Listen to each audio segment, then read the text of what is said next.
Hello, hello. I'm John Bryant, lately of the Continental Army. Uh, We were in a great rebellion against King George and his oppressive government. I was born in a house on Prince Street in Boston in 1742. As a young man, I joined the Ancient and Honorable Artillery Company of Massachusetts. My family connections allowed me to do that. The company is still there, still has headquarters in Faneuil Hall in Boston. Before I entered the Army of the Revolution, I spelled my name Bryan, Bryan, no T. But when I was handed my commission by General Knox, there was a mistake. I looked there and it said John Bryant. Well, I was comfortable with General Knox. I didn't mind pointing out the mistake. But the good general said, "Oh, my dear man, there are a good many folks in my part of Maine who spell this name one way or the other, and it's all the same." So I've used the T on my name since then. I am Hannah Mason, born in Boston in 1756, the daughter of David Mason and Hannah Sims. My father was also a member of the Ancient and Honorable Company in Boston. He was a painter by trade, but he was very scientific, corresponded with Dr. Benjamin Franklin about electricity. During the French and Indian War, my father was an artillery lieutenant. When hostilities broke out in 1775, he joined the effort and was setting up cannon positions in Salem after the Battle of Lexington. Then he went to Cambridge and directed the artillery effort in that area. After the evacuation of Boston, my father took our family to Danvers. Then he followed General Washington to New York, passing through Springfield. He was assigned by Washington and General Henry Knox, his chief of artillery, to locate an arsenal site in Springfield, to hire skilled workers, and to oversee the construction of the first laboratory facilities that were the precursor of the Armory. At the beginning of the conflict, I was, when the Redcoats were occupying the city of Boston, I was commanding a battery of cannon. In March of 1776, we were in Roxbury and Dorchester Heights. The siege was successful, and the Redcoats evacuated the city on the 17th of March.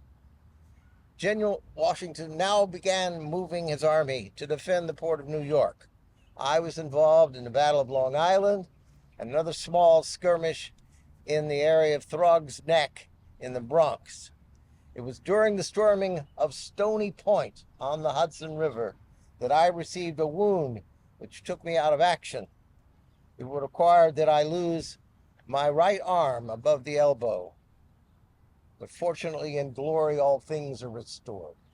My arm, and for an artillery officer, my hearing.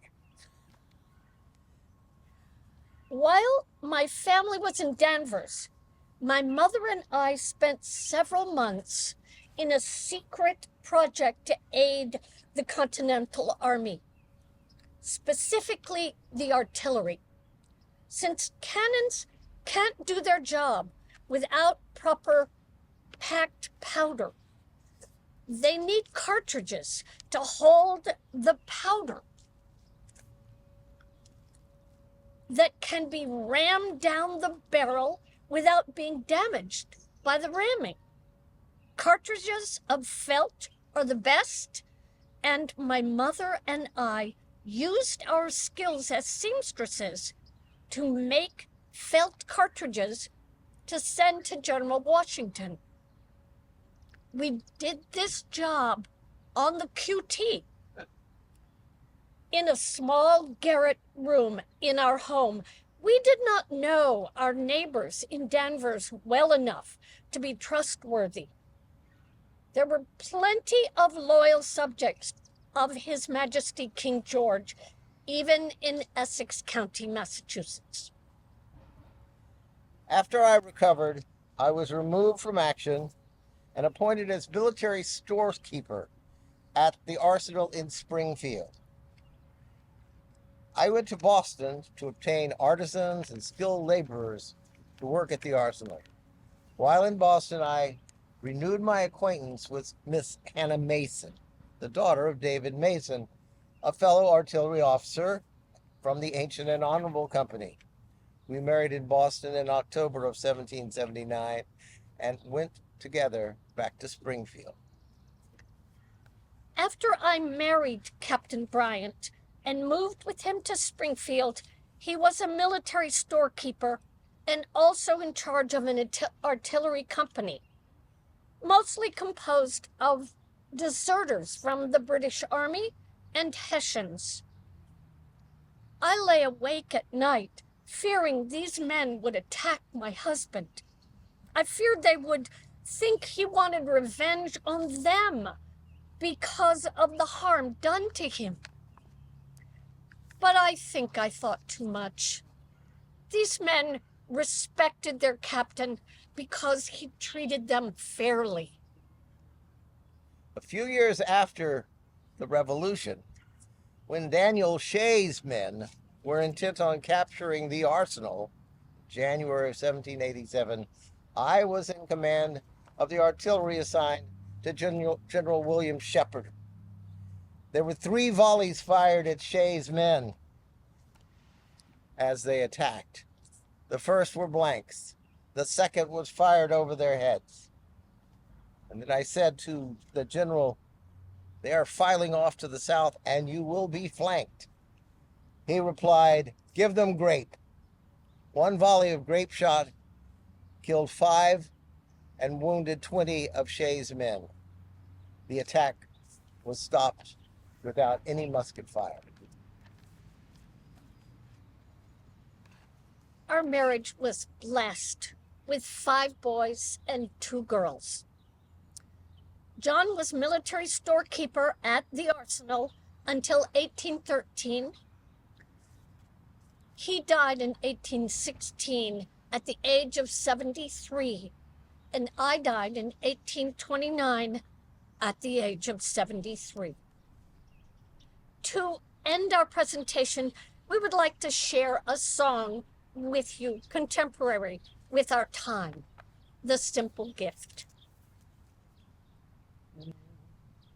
'Tis a gift to be simple, 'tis a gift to be free, 'tis a gift to come down where we ought to be. And when we're in ourselves in a place just right, 'twill be in the valley of love and delight. When true simplicity is gained, to bow and to bend we shan't be ashamed. To turn will be our delight, till by turning we come round right. Thank you.